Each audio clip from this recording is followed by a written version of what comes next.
നിങ്ങളെ സ്വന്തം സ്ഥാപനത്തിൽ ജോലി ചെയ്യുന്ന ഒരാള് നിങ്ങളെ സ്ഥാപനത്തിൽ എന്തെങ്കിലും കൃത്രിമം കാണിക്കുന്നുണ്ട് എന്ന് നിങ്ങൾ തിരിച്ചറിഞ്ഞാൽ നിങ്ങൾ എന്ത് ചെയ്യും? ഒന്നെങ്കിൽ അയാളെ പിടിച്ച് പുറത്താക്കും, അല്ലെങ്കിൽ കാരണം നോക്കി രണ്ടെണ്ണം കൊടുക്കും. പക്ഷേ ഒരു ഈമാനുള്ള ഒരു മുതലാളി എടുത്തൊരു തീരുമാനമുണ്ട്. അയാളുടെ അടുത്ത തീരുമാനം എന്താ അറിയോ?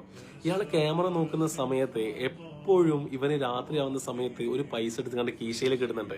അങ്ങനെ ദിവസം ഇത് തുടർന്നുകൊണ്ടിരുന്ന സമയത്ത് ഈ മനുഷ്യനോട് തീരുമാനം എടുക്കാൻ പറ്റുന്നില്ല. കാരണം വെച്ച് കഴിഞ്ഞാൽ ആ സ്ഥാപനവും വേറൊരു സ്ഥാപനമൊക്കെ മാനേജ് ചെയ്യുന്നതും പർച്ചേസ് ചെയ്യുന്നതൊക്കെ ഈ ഒരു ജോലിക്കാരനാണ്. അതവിടെയുള്ള മെയിൻ സ്റ്റാഫാണ്, മാനേജറാണ്.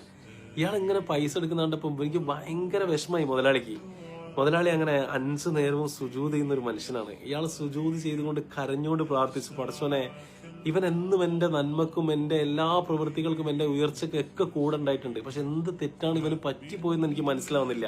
ഇവൻ എന്റെ സ്ഥാപനത്തിൽ ഇങ്ങനെ ഒരു പൈസ എടുത്തുകൊണ്ട് കൊണ്ടുപോകുന്നുണ്ട്. എന്ത് തീരുമാനമാണ് ഈ പടച്ചോനെ എടുക്കേണ്ടതെന്ന് വെച്ചപ്പോൾ ഇയാൾ ദുആ ചെയ്ത് കരഞ്ഞ സമയത്ത് പടച്ചോന് ഒരു ചിന്ത മനസ്സിലേക്ക് കൊടുത്തു. അങ്ങനെ ഇവന്റെ പാസ്പോർട്ടുമായിട്ട് ഇയാൾ നേരെ എന്താക്കാണ്, ഇവന്റെ അടുത്തേക്ക് പോവാണ്.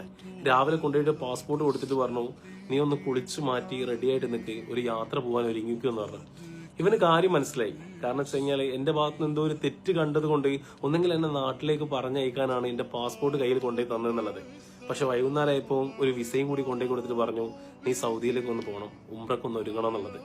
പെട്ടെന്ന് അന്ന് രാത്രി തന്നെ ഉംറക്ക് പോയി. 2 ദിവസം കഴിഞ്ഞ് ഒരു ഉംറ കഴിഞ്ഞതിന് ശേഷം ഈ ചങ്ങായി സൗദിയിൽ നിന്ന് ഈ മുതലാളിക്ക് വിളിച്ചു.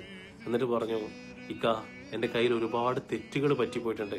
നിങ്ങളെ ഹക്കല്ലാത്ത ഒരുപാട് പൈസ ഞാൻ കടയിൽ നിന്ന് മോഷ്ടിച്ചു പോയിട്ടുണ്ട്. നിങ്ങൾ എന്നോടൊന്ന് പൊരുത്തപ്പെട്ട് തരണം.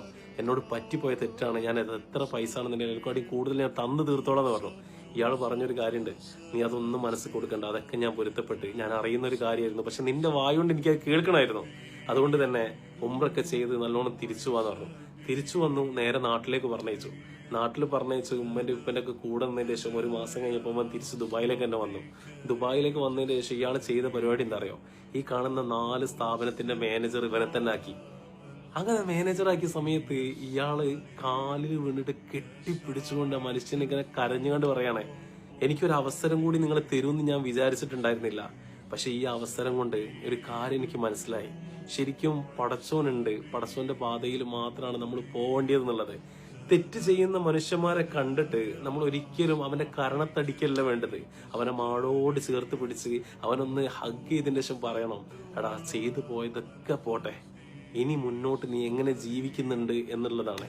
കാരണം വെച്ച് കഴിഞ്ഞാല് ലോകം അടക്കി 20 രാജ്യങ്ങള് അടക്കി ഭരിച്ച ഒരു ഭരണാധികാരി ഉണ്ടായിരുന്നു, ഉമർ റളിയല്ലാഹു അൻഹു.